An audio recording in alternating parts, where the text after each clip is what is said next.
already. Let's get into it. We decided to get together on this Saturday night in part because Saturday was loaded with compelling matchups and also because only one ranked team plays Sunday, and it's frankly a team that's probably not going to be ranked on Monday. Plus, ain't no sense in talking about basketball and camel fighting on Super Bowl Sunday. So here we are, Saturday night. We're going to open on what happened inside Rupp Arena just a few hours ago on CBS, America's most watched network of stars, home of the Super Bowl. Final score, Gonzaga 89, Kentucky 85. It was an upset in Lexington. Gonzaga could not get a quadrant one win against Purdue or UConn on a neutral court, or against San Diego State or St. Mary's at home, or at Washington. But they got one at Kentucky. Zags woke up Saturday with 0 quad one wins. Now they got one. And what Kentucky now has, the 3-game losing streak at home for the first time in Rupp Arena history since December 1966, because this predates Rupp Arena. Big yikes. We both said on Friday, Norlander, that Gonzaga needed this game more than Kentucky. I still believe that's true. I think Jerry Palm would say it's true. But, buddy, I bet John Calipari would argue with us about it right now, because I'm sure he thinks he really needed this one as he sits at home, presumably dealing with another rough stretch in what has been a rough few years. Deadleg, I'll turn it over to you just by asking for your thoughts on what you saw from Gonzaga inside Rupp today. Give a shout out to anyone that's hopping in the chat here on a Saturday night. We appreciate you. And for anyone that's getting to this Sunday morning, we hope you appreciate getting a pot a little bit earlier. Sunday is pretty low. And if you're scurrying around getting Super Bowl stuff done, we wanted to deliver this to you. So hope you appreciate that. And a little primer. I like the way you always instruct the listeners to be a little more appreciative. No, I said I hope they're appreciative. I'm not demanding. I'm imploring them. Hopefully that's the case in the situation. And it's a primer for March when the schedule gets a little bit wonky there. I remember we talked about on the Friday show. Mm-hmm. You probably don't, right? No idea, right? No, I remember. Well, I got the stats for you. Okay, bring them to me. Remember we talked about this game specifically. Yeah. Kentucky, its record when it was shooting. First of all, I set the over 36.5% 3-point shooting from Kentucky in this game because it was averaging 41.1 going in, and Gonzaga was allowing 31.5. I set it at 36.5. I took the over. You took the under. Ding, ding, ding for you. 35%. Kentucky hit the under narrowly, but they hit the under. However, Kentucky, when it hit 40% of its threes, was 10-1. It was 6-5. Then it is now 6-6. Did not get to 40%, lost the game, and is now a 500 team when it does not make 40% of its 3-point shots. And inversely, Gonzaga, which we brought up, was a team that was 14-1, and now it is 15-1. If Gonzaga gets to 54.5% from inside the 2-point arc, then it wins the game. It shot 56% inside 3-point range against Kentucky and on the road. A lot of that you saw big time damage from Graham Ike late. Couple quick thoughts on me on just the game and the scene and what we got there. I thought it was a wonderfully called game by Brad Nessler, Jay Wright, Bill Raftery. They got a good game, a good environment, and we'll get to the meanings of the results in a second. I just thought it was wonderful to have a non-conference game in February be that compelling. And with, Gonzaga and Kentucky really trading some blows there, although more of the blows. And if you're watching on YouTube, you can see the box score right there. There you do. There we go. So you can see lead changes just 5 and ties just 2. Kentucky made some pushes, and there was a fever pitch once or twice in Rupp Arena, GP. But Gonzaga really held strong. This was the 166th time in a row that Gonzaga had won a game when it was up by 10 or more at halftime. It led by double digits here at Rupp, and lo and behold, it held on. It has not lost a game with 10 or points more in its advantage at the break since a December 2015 loss against Arizona. Big reason for that was the fact that Gonzaga went 18 from 19 from the line. Quick thought on the Zags, little on Kentucky, then it's back to you. I thought that Gonzaga getting so much reliable production from Ike, who was big. Watson had moments. Ben Gregg had the big steal late on the Ben Shepherd pass where it just looked like he had an idea. It was a decent idea. And then by the time he was on the way down, oh, damn it, I shouldn't be sending this ball. And then Braden Huff, the freshman, like those 4 had 64 points, 66 points. They had 50 paint points for Gonzaga overall.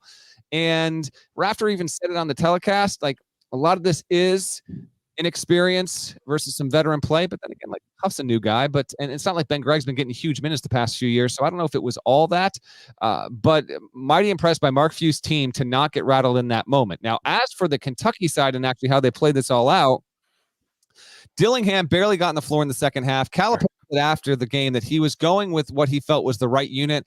I can't even push back too hard on him for that.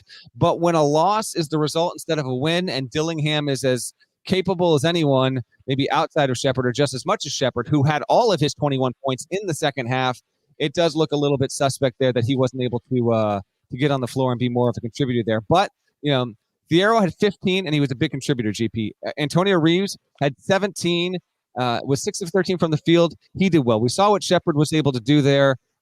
Bradshaw was a non-factor. Edwards, again, not really a huge factor. Their front court got outplayed. So the stuff is trending the way in the wrong direction. You mentioned before, Kentucky, 3 straight losses at Rupp. Had never happened before. Rupp was built in the 70s. They hadn't lost 3 straight at home since 1966.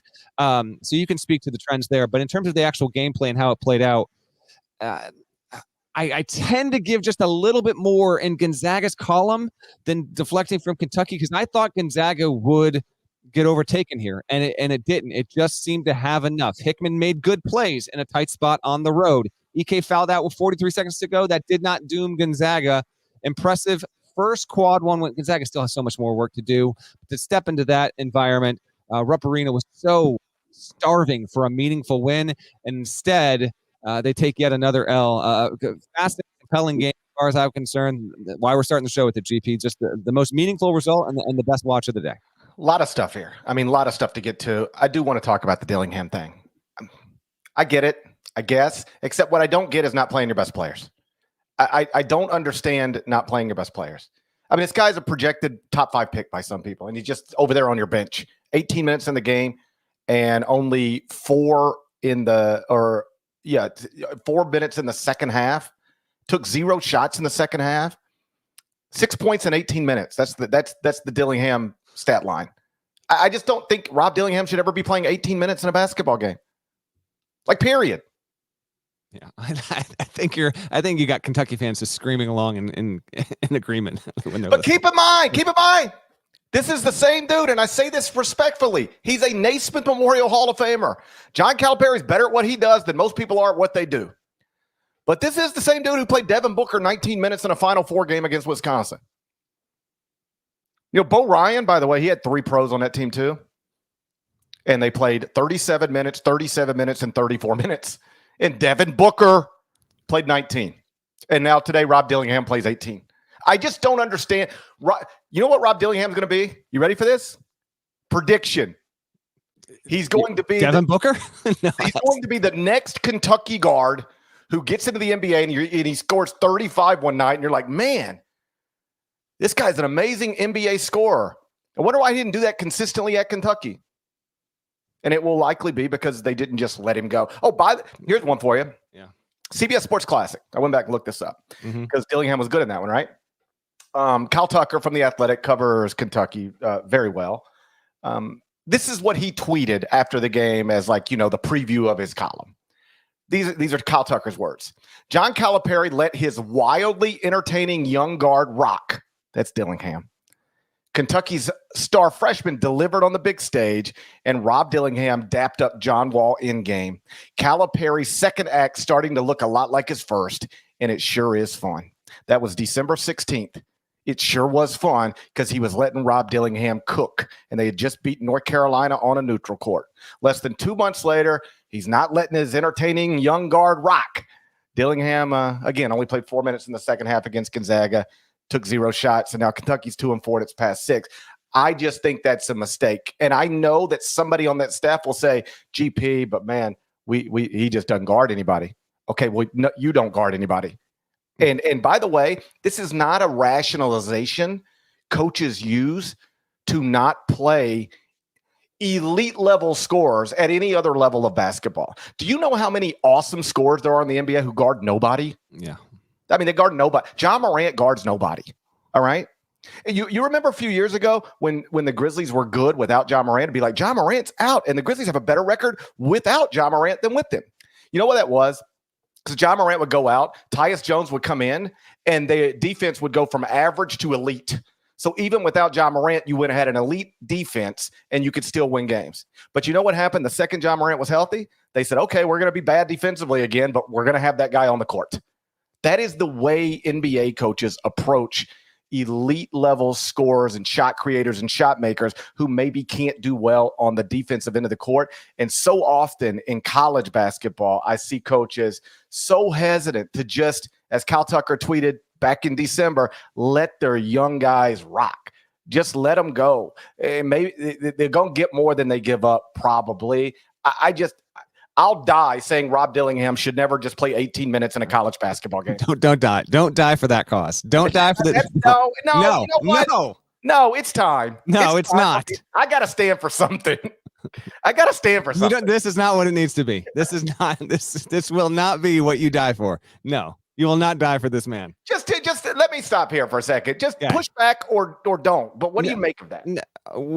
I would play. Listen, I would play him more. To me, Reeves, Shepard, some sort of combo. No Trey Mitchell on the floor. I want to at least mention that. He didn't play in the game. Wagner returned, but he logged 13 minutes. He's just coming back, so he wasn't even an impact. But I would get Reed, Shepard. You'd get Dillingham. You'd get Antonio Reeves. Thiero gives me some real sparks that I like a lot. And then maybe try and rotate whatever big man's in there. Like Avicic had 11 minutes and a couple decent spots there. Again, like, are they too deep? Does Cal really know what kind of pieces where to use when? So it's not huge pushback from me. They got back into it without needing him. And maybe if he's on the floor, it's tough for me to call, but I don't disagree with the point on the whole. You give me that 2015 team and let me just take three people, snap their ACLs, and get them off the roster, and you have a perfect 40-0 national championship. Similarly, let me get rid of about three guys off this roster, and you'd be better off for it. I do think that's part of it. I think he has too many talented guys. It's a good problem to have, but maybe it's not. You ready for this? Not too many great players, but too many talented guys. Yeah, I got you. What else you got? So on the game, Graham Ike was terrific. 10 of 17 from the field, 23 points. He only played 24 minutes, but that's because he fouled out. Okay. If Mark Few could have played him 30, he probably would have, but he fouled out. Gonzaga shot 47% from the field. And this 3-game losing streak for Kentucky now at home, which, as we've noted, is historic. I mean, think about this. These are college basketball games. They give up 94 to Florida, 103 to Tennessee, and 89 to Gonzaga. Tennessee right now is at Texas A&M, getting blown out. The game will go final before we're done. We'll address it. But, with 5 minutes left, Tennessee's got 57 points at A&M. They scored 103 at Rupp. College hoops, baby. I know. So now Kentucky is, if you want the resume stuff, 2-5 in quadrant 1, 3-1 in quadrant 2. So 5-6 in the first two quadrants. Also with a quadrant 3 loss to Wilmington. A lot of these games are losses when they're missing people. DJ Wagner, Trey Mitchell, that's part of it. It's only fair to point that stuff out. But what's also fair is UConn's missed people too, and it hasn't ever mattered to them. Simply put, like I've said now for a while, Kentucky should not have been ranked last Monday in the AP poll. They should not be ranked this Monday in the AP poll. That's not happening. But we'll see what AP voters do. No, they're not going to be ranked. They're done. I mean, they should. But I said this. You ready for this? I said this as recently as Friday, and Kentucky fans are just blowing up my mentions. I hadn't heard from one tonight. Not one. The internet? This is a wild night. That's bordering state to Indiana. So this is an amazing night for at Gary Parrish CBS. Because I ain't heard a word from a Kentucky fan. I ain't heard a word from an Indiana fan. Internet out in those bordering states. It's a big night for at Gary Parrish CBS on Twitter. Okay. You got any thought on the Gonzaga real quick before we get to the rest of a busy Saturday? You got nothing on the Zags? No, of course I do. Okay. So I mentioned Ike. He was terrific. Did you notice it? And this might be like little inside basketball or baseball or basketball stuff, given this is the sport. But did you notice this was unusual at the end of the game? Ben Gregg's at the line after Reed Sheppard throws that. And I don't think it was a wrong pass. You got to throw it up. Let your guy go get it. I agree. It was And I feel like you'd want it back. Yeah. I mean, he threw it like I could have caught it. I could have just I could have caught No, that you ball. could not. Just so we're clear. I could have caught that ball. That thing sails at least a foot and a half over your outstretched little hand. You got no shot. You got no shot to catch that. Okay, but here's the point. You got to make sure I've got no shot to catch it. I'm watching that, and whether I really have a shot or not, I think I got a shot to catch that. It was awful. So anyway, foul on Ben Gregg. There's like 5 seconds left or whatever, and he's at the other end, 2 shots, 2-point lead. He misses the first, and then you know what happened next? Mark Few calls a timeout. You almost that's called icing your own free throw shooter. Yep. You almost never see that. And he called the timeout, and then Ben knocks down the free throw. 3-point game. Now we're in a foul up 3 situation. They do foul up 3, like near half court. I think Antonio Reeves makes the first, maybe or whatever. But he misses the second on purpose. Doesn't happen. Game over. Whatever. But I thought it was interesting that Mark Few decided in that moment to call that timeout. Because you correct me if I'm wrong. You don't see that too often, do you? It's not overly common. The reason I thought about it, and it's funny because the guy on the other bench was John Calipari.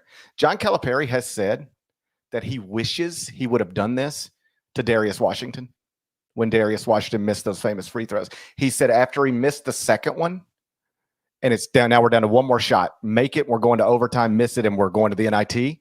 Make it, we're going to overtime, miss it, we're going to the NIT. Conference USA Championship game on a Saturday morning FedEx Forum. John said he wishes he would have called the timeout. That way he could have calmed Darius down because he looked at and he saw and he said he's nervous. He says I need to get him over here. But he said you just don't ice your own free throw shooter, so I didn't do it. But he said in the hindsight, I wish I would have because in best case scenario, I calm him down. He makes the free throw. We go to overtime. Worst case scenario, he misses it, and then guess what? It's on me. Mm-hmm. I shouldn't have called the timeout. I made him think about it too much. That's on me. So you either go to overtime or you take responsibility as opposed to that young freshman, crumbled at the free throw line in tears. And it was just interesting watching John Calipari be on the other side of that today when Mark Few did exactly what John said he wished he would have done all those years ago. We got a lot to get to, but the poll question in the YouTube chat is, where do you think Kentucky's season will end? There was some chatter about, hey, if they don't get their act together, missing the tournament is now the question. We ain't going there. They're not going to miss the tournament. Not going there. However, the options were Elite 8 or better. That's the last place at 8%. Sweet 16 is second to last at 17%. First round is 21%, leading the poll overwhelmingly. Kentucky will be a 1 win and out, getting done in the second round of the tournament. That's the feeling as tonight. 57% in the poll. Is your answer there? Kentucky remains a melodrama, and it's got to get things turned around. We'll get to its game coming up next at the end of the show when we preview the next few days. One last thing, then we'll move on. Zags fans, for what it's worth, Jerry Palm has weighed in on this. He says Gonzaga's at-large candidacy remains alive, but, enjoy it, celebrate. But Jerry Palm says still barely. You still probably got to go win at St. Mary's to get you another quadrant 1 win. So this is a great night for that program in its attempt to make a 25th straight NCAA tournament. But they're still on the outside looking in right now. Kentucky is, as we talk about this, it's like, woohoo, Gonzaga. Oh, Kentucky. Well, Kentucky's still on the inside. Yeah. And Gonzaga's still on the outside. But we'll see what happens over the coming weeks. Deadleg, let's bounce around the rest of the country next, try to touch on anything else that seems notable. But before we do it, let's get a word from our partners. The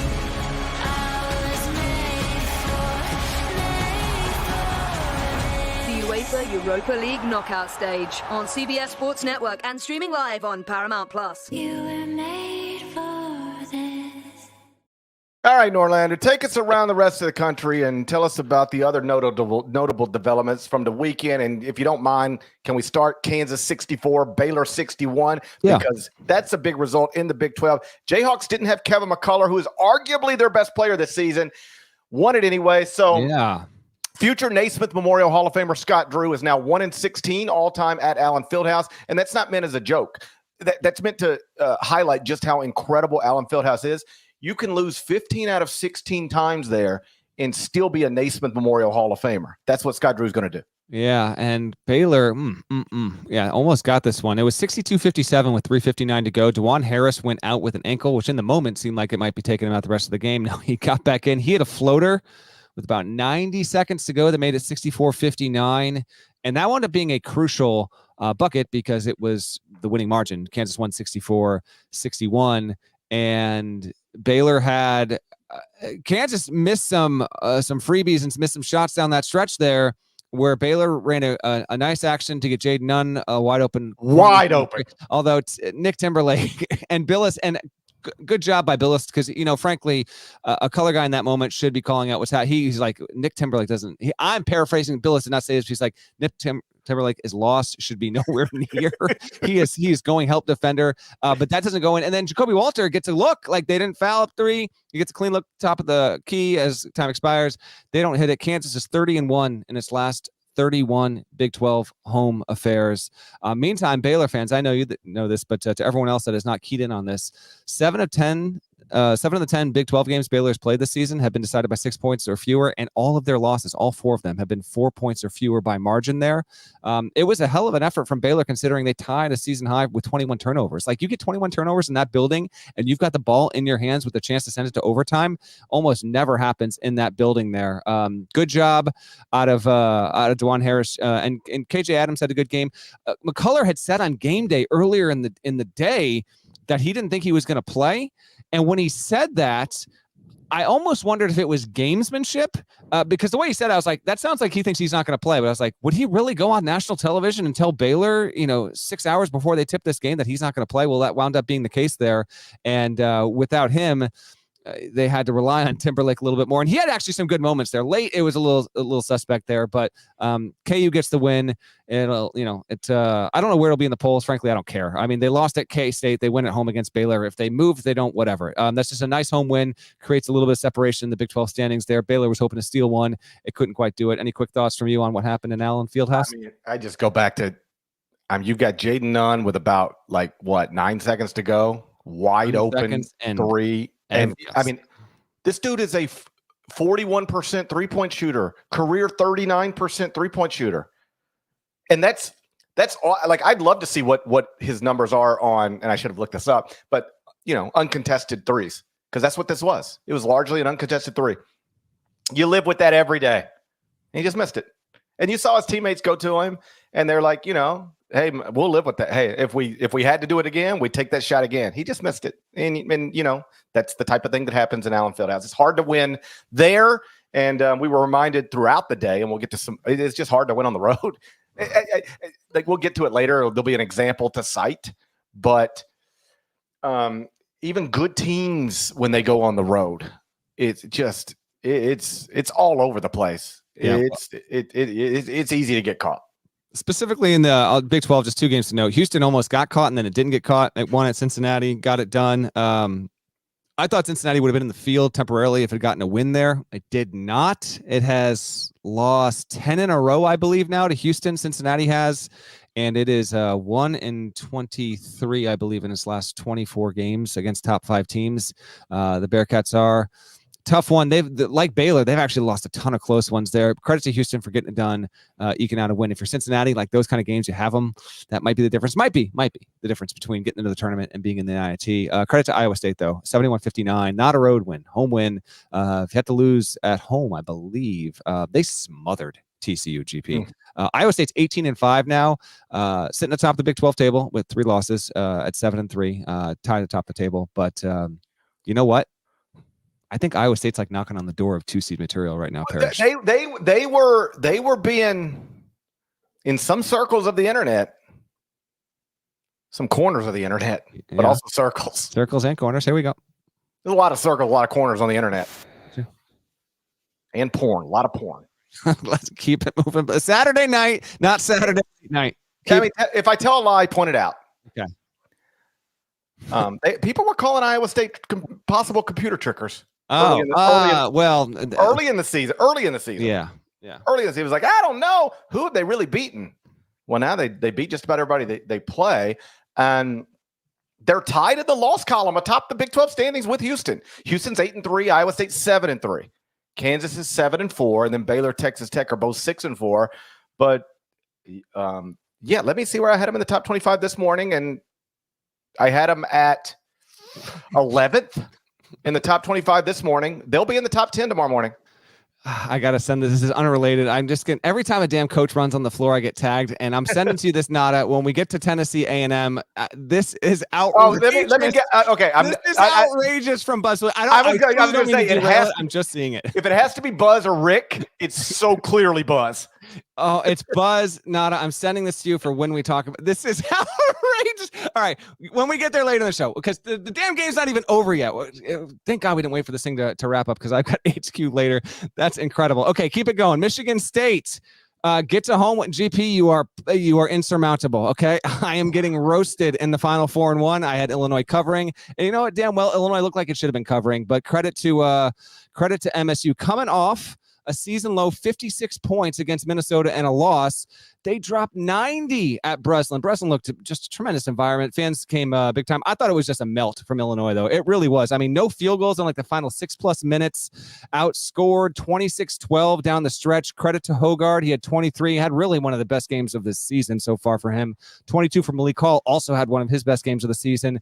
Tyson Walker with 19. I happen to believe that Michigan State can be at its most dangerous when they don't need Walker to carry them. He has done that a lot, but I thought that was on display here. And Michigan State won with rebounding, transition attack, got 34 foul shots. When you looked up at the end of the game, the reasons were evident, in addition to just Illinois suddenly zombifying itself and not being able to hit a shot. Big time win for Michigan State. Few and Izzo went into the weekend being on the outside looking in. I would argue Few is still on the outside looking in. I actually think this temporarily for now actually jumps Michigan State into that Dayton-esque territory. Quick thoughts on what Sparty did to the Illini. Well, I mean, you said it. Illinois was up 72-64 with 6:33 left. And Tom Izzo's sitting over on the bench like this. Right? Yeah, he looked like Izzo. What do you want from him? And from there, it was Michigan State 24-8 the rest of the way. 16-point swing. That's how you go from down 8 to up 8 in the final 6:32. Illinois had 4 turnovers in the final 4:30. Justin Harmon and Marcus Damask had back-to-back turnovers in the final 2 minutes. Michigan State scored after both of those and then never trailed again. So, listen, I predicted last week, I think Michigan State's still going to get to the NCAA tournament. This is obviously a good result for that. I've had Illinois a little lower in the top 25 and 1 than where they've been in the AP poll. And, oh, buddy, I bet you can assume what their mentions look like after that. But the truth is, I think the resume is just a little not there with Illinois. I think they're good, and obviously Brad Underwood's terrific, but they're 3-5 in quadrant 1, 4-0 in quadrant 2. So 7-5 in the first 2 quadrants with a quadrant 3 loss. So that's top 25 and 1 good. Mm-hmm. I'll have them in there on Sunday morning, but it's not really top 15 good. They're elite offensively. They're good enough defensively. 4 of the 6 losses are the top 20 KenPom teams. That's good. But you ready for this? Tell me the best team Illinois beaten all season. I'll let you decide. Are you going to read it off to me? Well, I can tell you they have 3 quadrant 1 wins, and I can give you those if you want them. I'm going to look at it right now real quick. Florida Atlantic is one of them. Michigan State's another, and Ohio State's another. Those are the 3 quadrant 1 wins they have. Ohio State, Michigan State, and Florida Atlantic. None of those teams. The best win objectively of that is FAU on a neutral. That's the best win of that right now. That means even if you take Michigan State against FAU on a neutral tomorrow, if you think that they would beat FAU, and that's fine. I wouldn't necessarily push back on that. MSU rates better in predictives. The best win of that is FAU. So that's a keen observation. Yeah. They have no wins over a team that'll likely be ranked in the AP poll on Monday, because I'm assuming Florida Atlantic's going to fall out after another loss. So I think they're good, but they ain't beat anybody too good. And they've got that quadrant 3 loss, and they're only 2 games above 500 in the first 2 quadrants. I think the AP poll's been a little high on them based on resume. And, the resume's worse now than it was a few hours ago. I've got some more Big Ten thoughts, but I'll save that for a second, because I promised Washington State would get love on the show if it won at Oregon, and that's exactly what it did on Saturday afternoon. 62-56 in the woods. Washington State, GP. I presume they are going to be cozily tucked in your rankings on Sunday morning, because here's what they've done. 8-1 in the past 9 games. They are now in the 6-7 seed territory. If you've been focused on your team, your conference, haven't been, no fault by all means. That's why you come listen to the pod. Folks, Washington State is easily in the tournament right now. Easily. 8-5 in the top 2 quadrants, 4-3 in Q1. It's got a 9-4 Pac-12 record. And yes, we are doing the show in advance of Arizona at Colorado. So that result will impact whether or not Washington State has. Let me take responsibility for that. Norlander wanted to wait. And I said, there's no chance I'm waiting. He did. So if Arizona loses, great news for you. Paris is going to do a podcast in like 2 hours. So the Paris is going to be watching YouTube at his desk with a big Mets cup in about 2 hours. Fair enough. I don't need to know any more than that. Anyway, the point is this: if you're listening on Sunday and Arizona has lost at Colorado, it will impact where Washington State stands in terms of whether it has a share atop the ledger in the Pac-12. Regardless, Kyle Smith is putting this team. He's awesome. He's doing a great job. It's awesome. He's doing a wonderful job. Miles Rice and Jalen Wells, and I watched a lot of this game earlier today. They're a tournament team, man. Like, they play in a weak league. I get that, and there's no guarantee. They're not a lock. I'm just telling you, I feel like it's highly probable Wazzoo is going to the tournament. And guess what? They have not been there since 2008 when Tony Bennett was there. Okay. It's a really, really cool college hoop story. We'll give it more attention provided that they continue to win, but I didn't want to just toss them in an by the way score near the end of the show. I wanted to at least give them a shine here because you went on the road, you got it done. And the next 2 are against the Bay Area schools at home. Should be wins for Washington State to cushion that resume even more. That's great stuff from the Cougs there. I believe I'm going to get them in the top 25 and 1 on Sunday morning. They're right there. I mean, I was looking at it before New Mexico lost to UNLV, but New Mexico just lost to UNLV at home. That might drop them out of the top 25 and 1. Again, I got to look at it. Don't hold me to anything. But Washington State now has a resume that is very top 25 and 1 worthy. 4-3 in quadrant 1, 4-2 in quadrant 2, 8-5 in the first 2 quadrants. They do have a quadrant 3 loss to Santa Clara at home. That was back in December. But 8-5 in the first 3 games above. Well, I just gave you Illinois, and I told you Illinois was 2 games above 500 in the first 2 quadrants. Washington State's now 3 with more quadrant 1 wins. Washington State's better than Illinois. That's what I'm trying to say. No, I love this. I love everything about this. I'm glad you wanted to focus on it. It's a 5-game winning streak. They're now 9-4 in the Pac-12. We mentioned that Arizona game.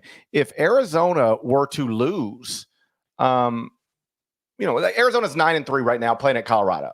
But if Arizona loses, you know what that means? 9-4, and we got a tie atop the Pac-12 standings. There we go. I know. And I listen. I've been terrible in my picks.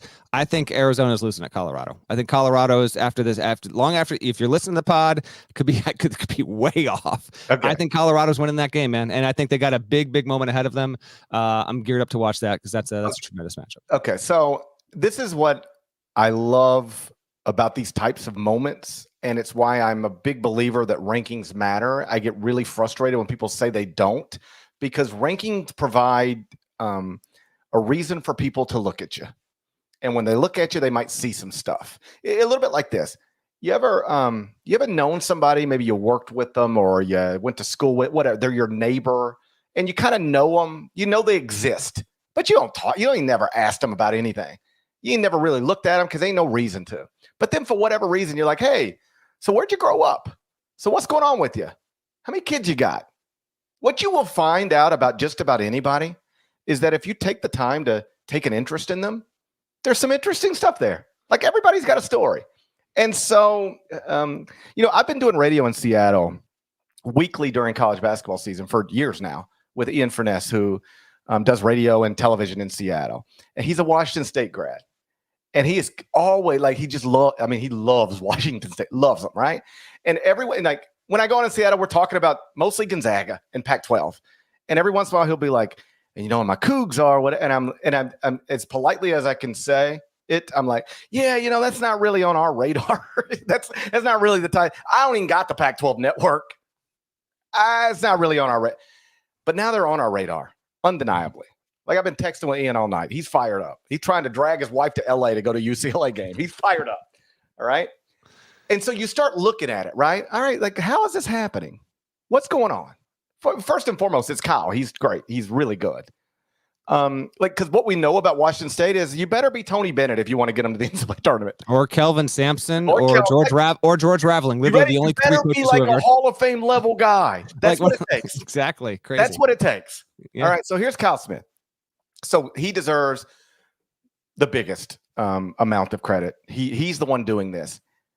But you know how he's doing it? He built this team overnight in some ways, not in all ways.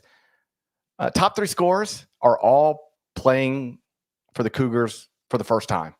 Isaac Jones is the leading scorer. He's a transfer from Idaho. The second leading scorer, and this is the one that's interesting, Miles Rice. Do you know the Miles Rice story? And I do. Yeah. Okay. I was mostly unfamiliar with it. So he's from Georgia and ended up at Washington State. I'd like to hear that story. You know, how's that happen?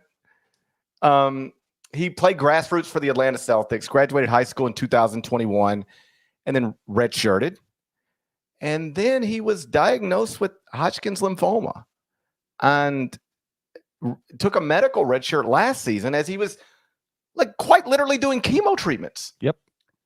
And he had his last chemo treatment March of 2023.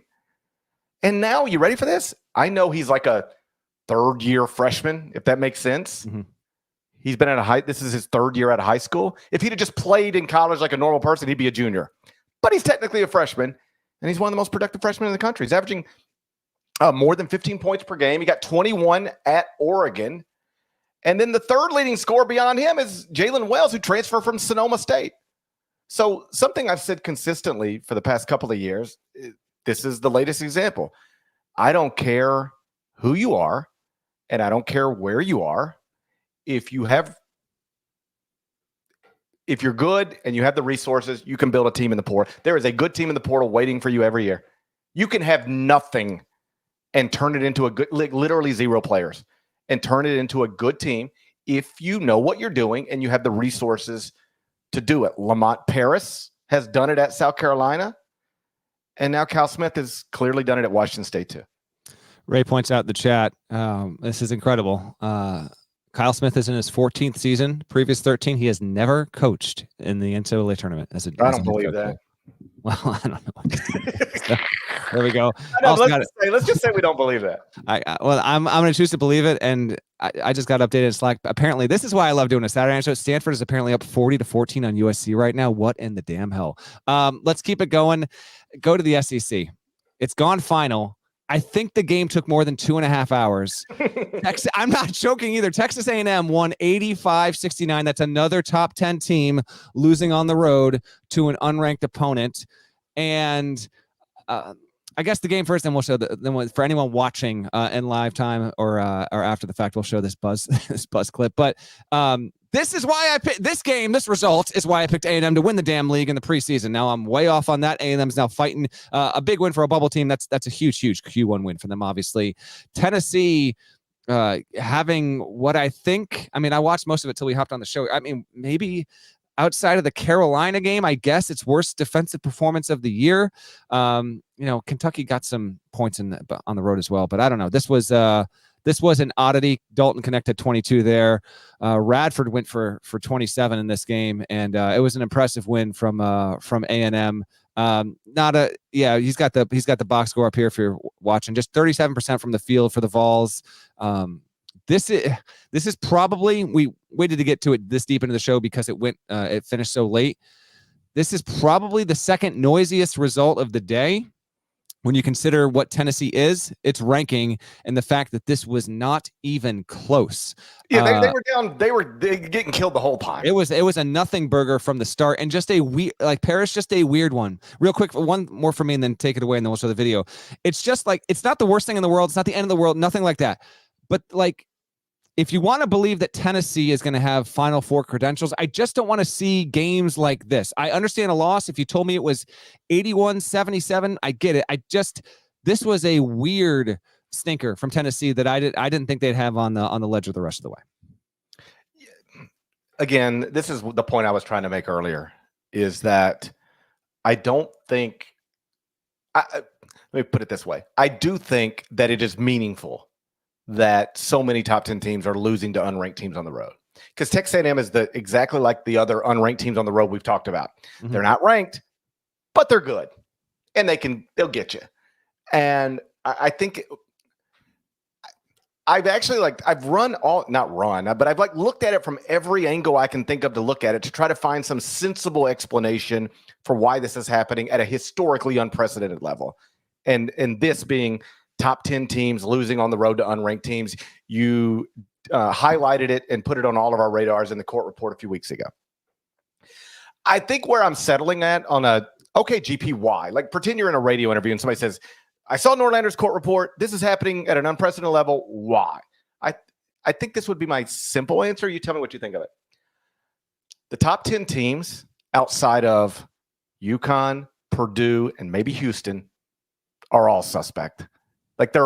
Somebody's got to be fourth, but it could be anybody. Mm-hmm. All right. So you got 4, 5, 6, 7, 8, 9, 10 that are good teams, but they can go lose at West Virginia. That's what Kansas did. All right. And then I think the unranked teams that are still good, so let's call them teams that aren't ranked but are projected to make the NCAA tournament, the gap between the team ranked 7th in the country and that team ain't that big anymore. And when you have to go to their place, good luck. I think that's what's happening. I think there's a lot to that, but let's get to more serious matters. Nada, show this video. I don't know if we're going to be on screen or not, if it's showing it is. Apparently someone in the chat said they referenced the court report. This is Buzz Williams running onto the floor to call a timeout. Nada, bring it up. If you haven't.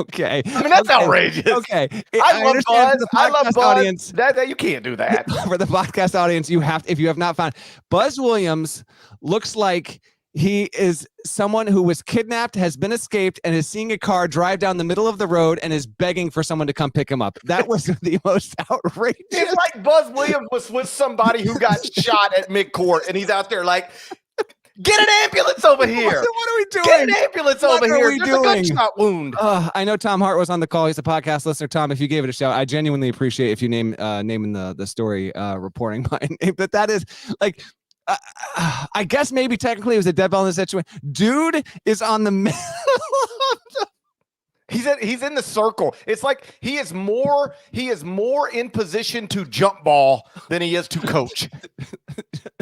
That is incredible. Congrats on the win, Buzz Williams. You can't be doing that. Actually, and behind the scenes, Buzz Williams is known as one of the biggest violators of the thing that we've been talking about and that I wrote. He is one of the worst. And for him to run out on the floor, he looks like a dude. Just incredible. Someone's got from the logo in the chat. That's hilarious and accurate. Real quick, we got to keep it moving here. I got HQ. I love that we got to keep it moving when you got something to do. Keep it moving. I texted. You're like, GP, how long does it take to get a FedEx form? 30 minutes. Okay, cool. I'll give you 31. Stop. I'll give you 31. Hey, don't start with me when I'm ready to get the show going at the top of the hour, and you're the one that gets it rolling at 3 after. Okay, don't even start. I know it's always me. Don't because I'm always going to be 3 minutes late, and I'm always going to tell an unnecessary story right in the middle. Correct. This is your doing, but they did bump the HQ hit back 5 minutes, so we got a little more time. Auburn getting absolutely roasted at Florida. I did not have on my bingo card, but if you watch the game, or if you're an Auburn fan or a Florida fan, you're aware of this. It was 28 years to the day the last time Auburn won at the O-Dome. I got to be honest, I don't even know if the O-Dome existed 28 years ago. 15 straight losses since 96 for the Auburn Tigers there. Gators now have a little bit of breathing room on the bubble. That was a no-show by Auburn after their chesty win over Bama, and then elsewhere in the SEC. Carolina beat Vandy, 75-60, but they've won 7 straight in the SEC for the first time since 96, and Colin Murray Boyles has made the beautiful transition from British TV star to going for a career-high 31, and his previous high was 17. So he has been it's been a major upgrade. I'll run down the results, and then you take it where you need to here. St. John's, Marquette, Johnny's, they had a 15-point lead. They blew it. It was a good push. It's not enough. Johnny's are on the outside looking in. 6 and 7 in the Big East. Actually, Nada, if you have this, play it real quick. Marquette Kolick, he had 27 points, 13 assists, 7 rebounds. And then after the game, he had this to say in the press conference. And I wonder if GP knows what this is, what Kolick describes. So Nada, go ahead and play that. If we have it. Beauty. Nada. Wow. Well, he says I don't have it. Okay, never mind. Well, that's good. That's good. All right, forget it. We're gonna keep moving here. Yeah, maybe try to. Hey, maybe try to. Hey. There's a reason I usually guide this thing. Let's keep it simpler. Famous last words. Let's keep it a little simpler. Barbecue chicken. Anyway, anything else in the Big East? Not really, I guess. Providence Butler. I mean, Butler won. Providence's Corey Floyd tried to throw it down and posterize on the last possession and got mauled, and there was no foul call, and Butler won.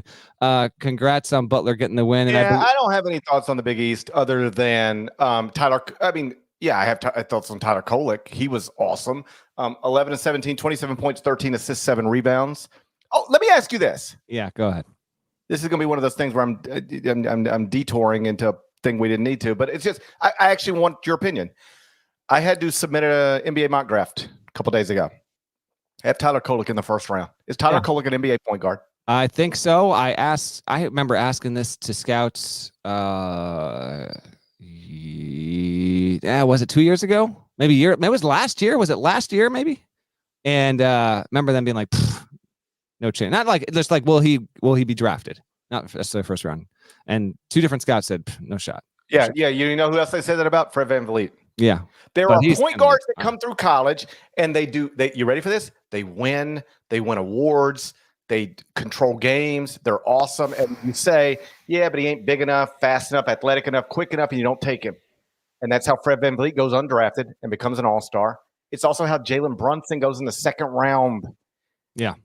And then becomes what he is now, the king of New York.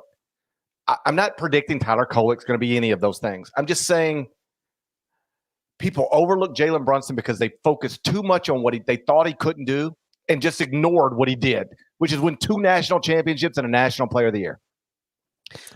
Fred VanVleet led Wichita State to an undefeated regular season, to a Final Four, Missouri Valley Conference Player of the Year, shot it, the whole thing. It was right there in front of you. There ain't nothing Fred VanVleet's done in the NBA that he didn't do at Wichita State, and people just could not look at it. Because it was like, yeah, but he's little and he's not an athlete.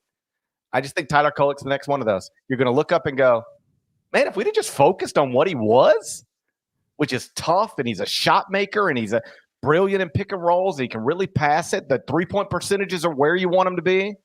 He's not, my size. He's not a 6-7 point guard, but he's got good enough size. I just think that people are going to overlook that guy. Wherever he's picked, and I might be wrong. Everybody's like, it's not that I'm wrong about NBA prospects. Literally everybody is wrong about NBA prospects, including the men running NBA franchises. Every one of them are wrong. All right. Mm-hmm. I think they're going to be wrong on Tyler Kolick. I think you're going to look up and wherever he's picked, he'll outperform it. Big Ten. Zach Edey hit a 3-pointer. Let me say one more thing about the Big East, then we'll move on. All right, go ahead. I just want to say this because I don't want to gloss over it. Okay. UConn's awesome. I don't think UConn should be ranked number 1 in the AP poll, but UConn is terrific. 12 in a row, longest winning streak in the country. The last loss was before Christmas. Mm-hmm. They're the reigning champs. They're ranked number 1 in the AP poll. They have the longest winning streak in the country. Sounds like I'm quoting No Escalators here. I don't mean to. But, I don't ever want I think Purdue should be number 1 in the country to be twisted into I don't think UConn is awesome or worthy. UConn is terrific. And I know it was just a win at Georgetown, but they just dominated them. It just embarrassed them. And that's what they're doing to a lot of people. Yeah. Well, they got the UConn love there because it was a nothing burger in terms of Georgetown. If not UConn, then Purdue. Purdue won easily. That's another L for me in the Final Four and 1. Zach Edey hit a 3-pointer. The chat was going nuts on that. Mackie Arena was going nuts because it was the first of his career. So congrats to Zach Edey for having drained a 3. That's tremendous stuff. Purdue's going to be ranked in the top 5 for the 31st straight week when the poll refreshes Monday. That is the longest active streak in Division I. Elsewhere, Wisconsin. I don't know which one. Feel free to chime in the chat. Which loss do you think is the most grosses you out the most? Wisconsin 78-56 against Rutgers. That's a road loss. Tennessee 85-69 at Texas A&M, or Auburn getting boat raced at Florida. I'm wondering for the chat. Not if you want to put that poll up, you can. I'm not worried about it. I'm not worried about Auburn. I talked to Bruce after the Alabama win. He didn't say this, but boy, I picked up on it. He seemed to be like, oh man, this is going to be tough. Like, how do we get up after just beating we scored 55 points in the first half against our in-state rival.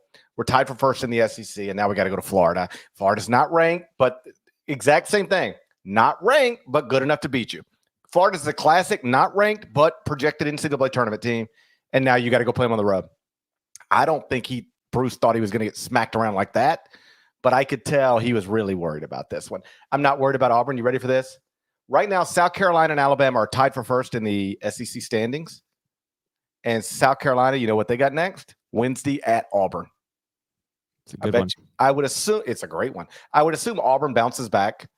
And when we wake up on Thursday, Alabama's alone atop the SEC standings. The one that concerns me of those ones you mentioned, because Tennessee's the same thing. Tennessee went on the road. They're good. They're clearly good. Tennessee's clearly good. Don't Connect is clearly amazing. They went on the road. They played an NCAA tournament team that wasn't ranked, and they lost. I'm not really concerned about that. I mean, it would have been awesome if they were competitive, but that doesn't bother me. I'll move them because you have to move them, I guess, but that doesn't bother me. Not concerned about Tennessee. Not concerned about Auburn. But Wisconsin, losing to Rutgers is different than losing at A&M or losing at Florida. And the more pressing thing is that that's 4 in a row. I was bragging earlier about being the guy who didn't have Kentucky ranked last week, and now look at me.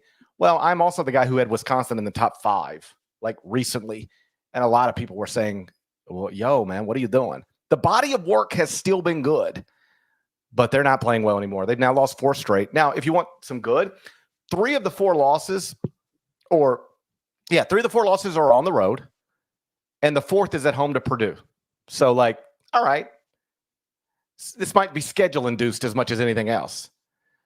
But 3 of the 4 losses are also to unranked teams, and that's not great. 2 weeks ago, and this will, I think, illustrate it for you, Wisconsin was 10-4 in the first 2 quadrants with 6 quadrant 1 wins and only 1 loss outside of quadrant 1. Now they're 10-8 in the first 2 quadrants, and they got 3 losses outside quadrant 1. They've gone from 9th at KenPom to 18th at KenPom.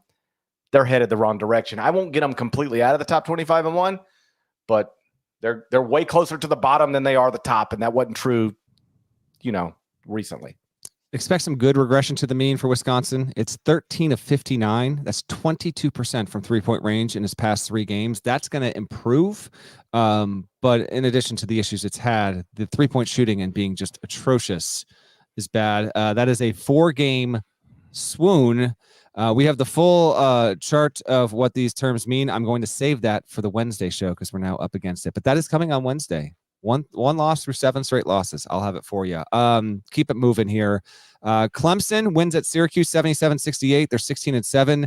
Tigers will play in the NCAA tournament. I'm not saying they're a lock. I'm projecting they're going to do it. It'll be the 4th time under Brad Brownell, who in the process of doing so will save his job. They first made one in 2011. This will be number 4. Joe Girard made a homecoming because he was a former Syracuse player. He hit 2,000 points for his career in this game. Not in one game. That would be a record. Shouts to Kenny Mayne for the reference. And that was a good win for him. Also in the ACC, got frisky late. Carolina, 3rd ranked, 75. At Miami, 72. Armando Bacot, he has 58 points and 38 rebounds in his past 3 games. Stepped up huge. I know that Hubert Davis has been asking him to be this kind of impactful player. He moved into number 3 on the all-time Carolina scoring list past Sam Perkins, now behind Hansbrough and Phil Ford. He will catch Ford soon enough. Psycho T's record is safe, though. He's not going to get that. He also passed Tim Duncan for number 3 all-time in ACC rebounding. And somber note here for the pod. This was the 156th game Armando Bacot played in. In doing so, he passed none other than Leaky Black for most games all time in a Carolina uniform. So that now belongs to Armando Bacot. Nevertheless, shout out to Leaky Black. Just a couple more results here. From Friday night, VCU 49, Dayton 47, Dayton 18th in the polls. Rams getting a nice home win. It was not a pretty game, but whatever, man. They got the win. It was in the 40s. That's what I said, 49-47. Not pretty. How you play a game in the 40s when you have Deron Holmes? That shouldn't be allowed. Yeah. It's interesting what's shaping up in the A-10, and I know it's off most people's radar, but like Dayton, as of Saturday morning, because I wrote about this in the Top 25-1, they were like 50-something spots better than anybody else in the net in the A-10. They're so clearly the class of the league. Mm-hmm. They're in second place. They're like so far ahead of everybody else in all of the metrics, but they're trailing Richmond in the A-10. That's league play for you. That's right. Richmond is now the 1 seed. Spiders with Chris Mooney getting it done. That's a good job. And I see the chat. I know. Don't worry. I got you. Just want to give a quick shout out to a few mid-major teams. Also, Nevada got a win at home over San Diego State on Friday night. No T. Back-to-back ranked wins for the first time in program history. That's right. Nevada, until Friday, had never won 2 straight games over ranked programs. I'd say Nevada's an 11 seed at worst. 6 bid Mountain West is very much a thing. Mid-major wins on Saturday of note. Drake won at Bradley. That is a key development for a 2-bid Missouri. Drake's had a big week. Huge week. Although I don't know if you saw how Drake went viral earlier in the week. I didn't. I know that he's picking the Chiefs, but we'll save that for the next. That ain't it. Okay. That ain't it. I honestly don't know, and I don't need to know. We're up against it. Drake won at Bradley. App State 109-104 in double OT and the classic Sunbelt MAC Challenge. This is a shout to Chip Patterson, who also alerted to me this earlier in the day and listens to the pod, co-host of the Cover 3 podcast. I love you, Chip.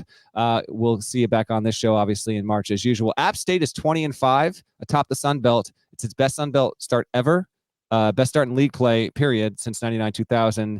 And App State 3-1 versus Quad 1 and Quad 2. If they were really like mess around here and like don't lose until the Sun Belt title game, we might have a situation there. And then Yale, Cornell. Yale came back from a big deficit. It was the first time since 2003 the Ivy League had 2 teams 6-0 or better meeting this late into the season. Cornell has not won at Yale in 11 years. Couldn't get it done here. Eli 7-0 in league play, 16-6 overall. Whether it's Yale, Princeton, or Cornell, whoever comes out of the Ivy League, that league will produce a champ that'll probably be on the 12-13 line and be a trendy Cinderella pick. Those are 3 legit teams in the Ivy League. So I wanted to give some mid-major love before we head on to the last segment here. That Drake thing was wild, buddy. Don't we might need a word from our partners. Yeah, give us one. Please. After the confetti falls, head on over to CBS Sports Network for exclusive post-game coverage. Hey, yeah. Before we look ahead to the next few nights, let's look ahead to Sunday night. Yeah, Sunday night.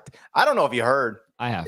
It's the Super Bowl. It is. It's in Las Vegas. Yeah, it is. Taylor Swift's going to be there, it appears.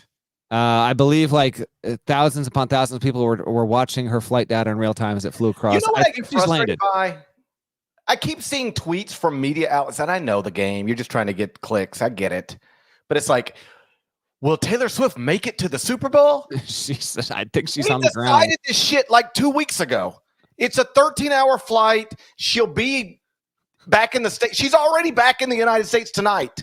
She's already here. And yet, as recently as this afternoon, it was like, tweet, is Taylor Swift going to make it to the Super Bowl? Buddy, we've already talked about this. What are you doing? Okay.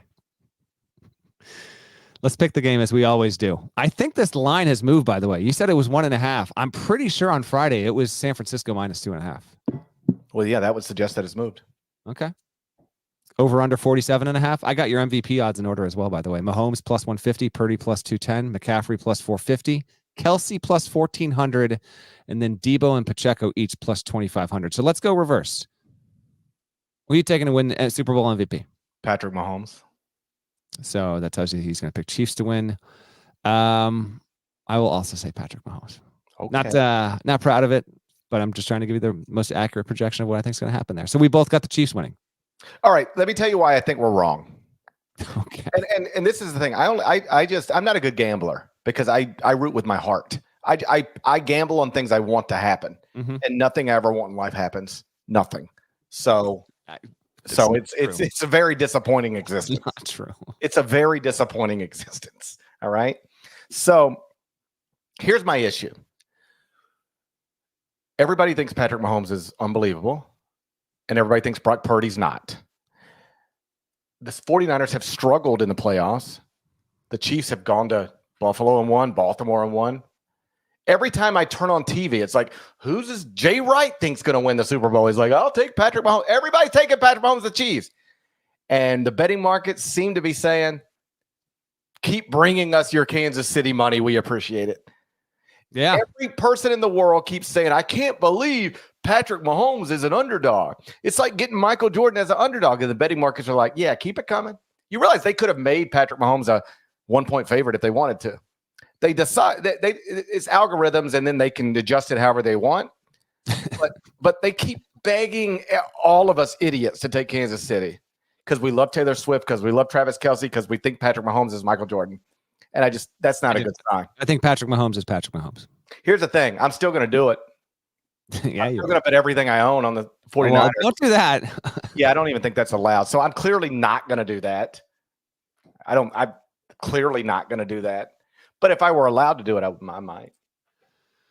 So you got KC plus 1.5. Yeah, I think so. I do as well. But I will say this is sometimes like I've got, I'd like to see this team win more than this team. This one I don't care. San Francisco wins, KC wins. I'm fine with both of them. To be honest, but sometimes like if it was the Lions versus the Chiefs, I would like to see the Lions win, even though I'm a Bears fan, whatever. I would be rooting for the Lions to win here. I just does not matter to me one iota whether the Niners win or the Chiefs win. I'm good with that. I want to see Taylor Swift on the field at the Super Bowl just so I can watch a bunch of nerds get mad about it. Why is Taylor Swift ruining football? That's what I want. I want Taylor Swift to ruin football just by being present and supporting her boyfriend. This poor woman is just supporting her boyfriend. That's all she's doing. One thing she's not is a poor woman. Let's be clear on that. Oh, yeah. She's a rich woman. She is. This woman, this amazingly accomplished woman, is merely supporting her boyfriend. That's all she, like, if you cut it down to right at its core, what is Taylor Swift really up to? Oh, she's a CIA agent. These are what these idiots are telling you. Oh, she's going to sway the elect. You know what she's really doing? She's just supporting the guy she is having premarital sex with. That's all she's doing. There it is. I knew we were heading there. That's all she's doing. And I love it. And I want to see her celebrate on the field. Go Chiefs. All right, go Chiefs. You need a tomahawk chop right now? I will. No, definitely don't need that. Over under is 47.5 for the total. I will go over. Let's give a score, and I'll give my score first. Now I note it. The Super Bowl is always added to the final 4-1 tally. I will go Chiefs 30, Niners 20. I'm going to go Chiefs 27. Don't say 27-24. It's like the most boring, predictable score you could ever ask other than 24-20. What's the most ridiculous score you could ever ask for? 64-2? 64-2, then. That's what I'll do. Chiefs 64, Niners 2.